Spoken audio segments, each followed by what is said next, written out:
they keep going and they keep crossing these rivers. They don't know how many there's going to be.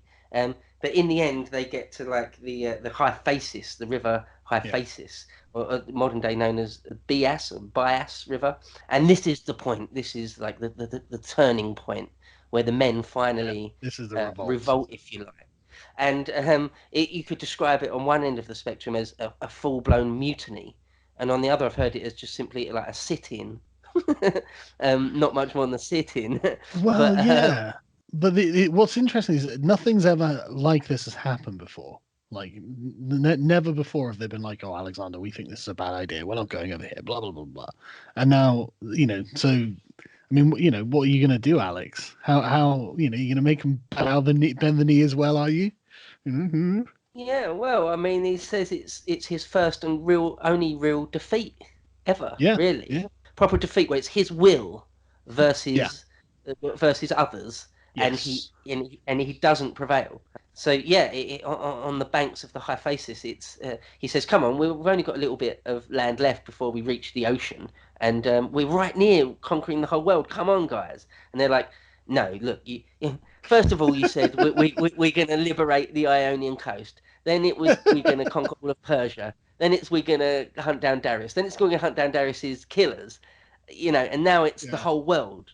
Like, no, yeah. they basically say, look, we got respect for you still, but we would rather die at your hand. We'd rather be executed by you for insubordination than go any further."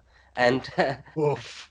Alexander Alexander just has a temper tantrum and Yeah, just sulks for 2 or 3 days in his tent. There's sort of a test of wills, like a blinking match. yeah, yeah, Um, and he sort of expects his men to come to him and say, "Oh, okay, sorry," like they always did. yeah. We'll carry on, and they don't.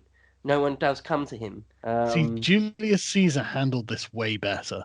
Like Julius Caesar guilt tripped his army and made them feel like they were disappointing him, and so they all threw themselves at his feet and go, "Oh, okay, yeah, we'll do it, we'll do it." With Alexander, he just sulks like a child and fucks it up. Well, in the end, the reality you can only really Yeah, I know. infer.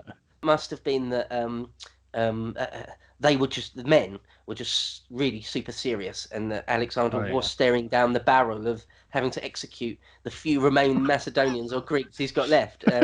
How many of them can I execute to get my way? Yeah, and, and Yeah, and sort of it decides that he's not going to do it. The story goes that he decides to take a divination from some of his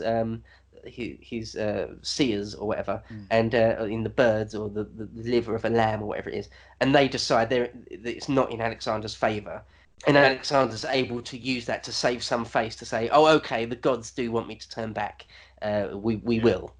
And yeah, and that marks the most eastern limit of the Alexandrian campaign, and It's like it's a turning point 3,000 in his miles life. to the east. It's really far. Yeah, crazily far. Yeah. Yeah.